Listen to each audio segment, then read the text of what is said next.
नमस्कार मंडळी, तू ही रे माझा मितवा या मालिकेच्या पुढे येणाऱ्या भागामध्ये आपण पाहणार आहोत की पोलीस ईश्वरीच्या हल्लेखोराला पकडतात आणि त्याला मारहाण करून सर्व विचारतात. आणि त्याच वेळेस ईश्वरी विचारते की मला सांग, तुला हल्ला करायला लावणारी व्यक्ती ही महिला होती की पुरुष होता?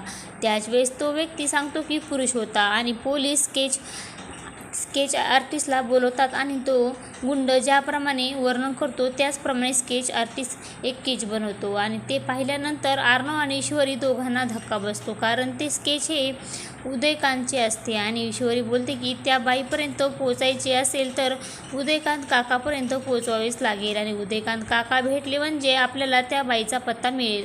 इतके दिवस ती बाई आपल्यापासून लपून राहत होती, परंतु आता ती आपल्या हातून वाचणार नाही. आणि एकदा का ती आपल्या हाती लागली तर तिला मात्र फाशी नक्कीच होणार. आणि त्याच वेळेस वल्लरी ही अतिशय घाबरते. आणि त्यातच आता पुढे येणाऱ्या भागामध्ये आर्नव आणि ईश्वरीना आईबाबांना वेगळे करणारी व्यक्ती ही वल्लरीच होती हे शोधू शकतील का, हे पाहणे अतिशय रंजक ठरणार आहे. तू ही रे माझा मितवा या मालिकेचे सर्व अपडेट पाहण्यासाठी आपल्या चॅनलला लाईक करा, शेअर करा आणि सबस्क्राईब करायला विसरू नका.